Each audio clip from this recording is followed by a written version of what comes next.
आज accounting part 24 में हम लोग कुछ स्पेशल एंट्रीज के बारे में बात करेंगे। सबसे पहले जो है आउटस्टैंडिंग एक्सपेंसेस। आउटस्टैंडिंग एक्सपेंसेस वो एक्सपेंसेस होते हैं जिनको आपको अभी पे करना बचा है, ठीक है।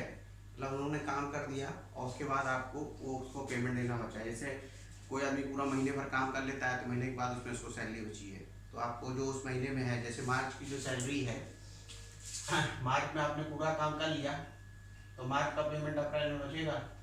लेकिन अगर यहाँ पे 31 मार्च को अकाउंट एंड हो रहा है तो हमें ये दिखाना पड़ता है कि इन लोगों की इतनी सैलरी बची हुई है, तो उसको आउटस्टैंडिंग एक्सपेंस कहते हैं। सैलरी हो सकता है, रेंट हो सकता है, कुछ भी हो सकता है। तो ये एंट्री यही है, expenses account debit to outstanding. Rent है तो रेंट लिख दीजिए, जैसे हमने लिखा सैलरी बची है तो salary account to outstanding salary. इसी तरह से प्रीपेड होता है, मतलब आपने एडवांस में दे दिया है, ठीक है।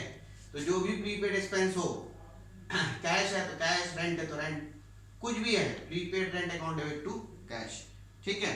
या मान लीजिए रेंट नहीं है, प्रीपेड वेजेस हो गई या प्रीपेड और कुछ भी हो गई तो prepaid wages account debit to cash लिख देंगे, ठीक है। इसी तरह से डेप्रिसिएशन क्या होता है? डेप्रिसिएशन का मतलब होता है कि परमानेंट, ठीक है, permanent decrease in the value of asset. Motorcycle आपने खरीदी, उसकी वैल्यू लगातार कम होती चली जा रही है क्योंकि आप उसको चला रहे हैं, वियर एंड टियर के या अगर रख भी दिया है तो मॉडल पुराना होता जा रहा है, तो उसको डेप्रिसिएशन कहते हैं, ठीक है। डेप्रिसिएशन जिस भी एसेट पे लगाएंगे तो depreciation account debit to asset account, ये देखिए लिखा है depreciation account debit to asset account. Furniture पे लगाया जाता है तो depreciation account debit to furniture. कभी कभी ये परसेंटेज के फॉर्म में भी दिया जाता है। जैसे मान लीजिए 70,000 की बाइक है, उसके ऊपर 10% पर एनम डेप्रिसिएशन लगाना है।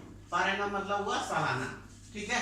70,000 रुपए के ऊपर 10% डेप्रिसिएशन लगाना है, तो यहाँ पे सिर्फ अमाउंट कितना है, 7,000 रुपए, ठीक है, 7,000। फिर इंटरेस्ट ऑन कैपिटल क्या होता है? हमने बोला था सेपरेट एंटिटी है। जैसे मान लीजिए ये हम अखिलेश द्विवेदी और हमने फॉर्म बनाया एडी इंटरप्राइजेस, ठीक है।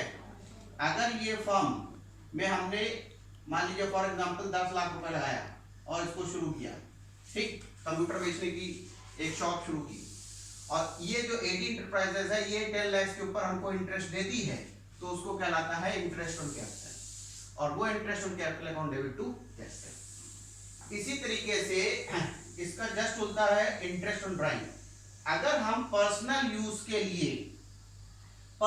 के लिए अपने फर्म से पैसा निकालते हैं, ठीक है, तो फर्म भी उसके ऊपर या हमारी जो कंसर्न है वो भी उसके ऊपर इंटरेस्ट लेती है, उसको हम कहते हैं इंटरेस्ट ऑन ड्राइंग, और उसकी एंट्री हो जाती है drawing account debit to interest on drawing, ठीक है। तो आज हमने ये 5 एंट्रीज के ऊपर बात की। जितनी भी मेन एंट्रीज है करीब करीब जो है वो हमने कवर कर लिया है। अब इसके बाद जो इसका जो नेक्स्ट टॉपिक है लेजर के बारे में बात करेंगे, और उसी के साथ जनरल एंट्रीज भी और आगे करते चलेंगे। Okay, thank you.